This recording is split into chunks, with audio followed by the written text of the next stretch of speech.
दैनिक आहार है वचन का प्यारा उपहार। रोज का है ये आत्मा का पोषण संसार।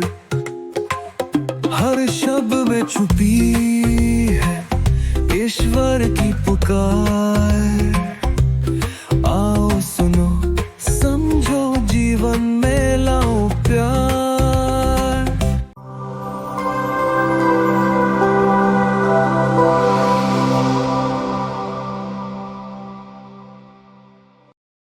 सबों को जय शु। मेरे मित्रों, मेरे प्यारे भाइयों और बहनों, आज का पहला पाठ यिर्मयाह के ग्रंथ से लिया गया है और ईश्वर हमें यिर्मयाह के द्वारा कुछ कहना चाहता है। आप ध्यान से सुने। प्रभु कहते हैं, मैंने उन्हें केवल यह आदेश दिया, मैंने उन्हें केवल यह आदेश दिया, यदि तुम मेरी शिक्षा पर ध्यान दोगे तो मैं तुम्हारा ईश्वर होऊंगा और तुम मेरी प्रजा होंगे। और फिर प्रभु कहते हैं, यदि तुम मेरे बताए हुए मार्गों पर चलोगे तो तुम्हारा कल्याण होगा। लेकिन ऐसा नहीं हुआ।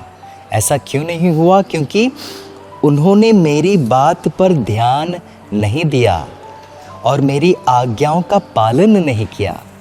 मेरे मित्रों, आज मैं आपको बताना चाहता हूँ प्रभु के कुछ ऐसे ईश्वर के वचन जो हमें सिखाते हैं, समझाते हैं कि प्रभु का वचन ऐसा वचन है जिसके आज्ञा पालन से हमारे जीवन में सब कुछ हो सकता है। हम जो चाहते हैं वो हो सकता है। हमें हर प्रकार की आशीषें मिल सकती है। प्रभु का वचन जो विधि विवरण ग्रंथ के अनुसार दिया गया है, अध्याय 28 में हमारे पास टोटल 10 आशीषें हैं। उन लोगों के लिए 10 आशीषें दिए जा रहे हैं जो ईश्वर के वचन को पूरा करते हैं, उसे अपने सर आँखों पर रखते हैं। ध्यान दीजिए, मैं इन 10 आशीषों को आपके चरणों में रखता हूँ। आप उसे कृपया करके ध्यान से सुने। सबसे पहला आशीष, जो लोग ईश्वर के वचन का पालन करते हैं उनके साथ क्या होता है?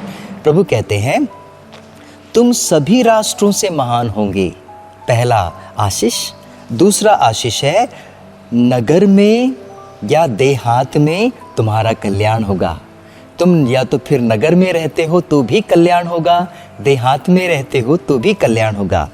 तीसरी आशीष, संतान, भूमि की उपज, पशुधन, गायें और भेड़ बकरियों को आशीष प्राप्त होगी।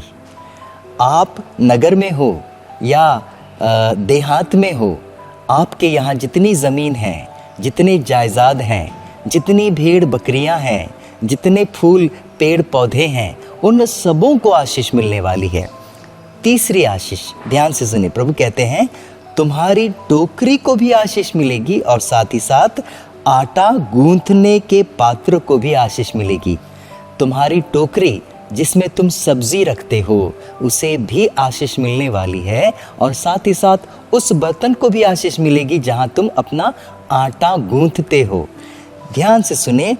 चौथा आशीष, प्रभु कहते हैं, तुम्हारे घर आने पर और तुम्हारे घर से जाने पर भी आशीष मिलेगी। पांचवा आशीष, तुम्हारे शत्रुओं को पराजय मिलेगी। वे तो एक मार्ग से आएंगे परंतु 7 मार्ग से वो भाग जाएंगे, ऐसा कहते हैं। प्रभु का वचन ध्यान से सुने मेरे मित्रों। हर एक इंसान जो प्रभु के इस वचन को अपने सर आँखों पर रखकर उसका पालन करता है, आज्ञा पालन करता है, उन्हें कोई शत्रु हरा नहीं सकता।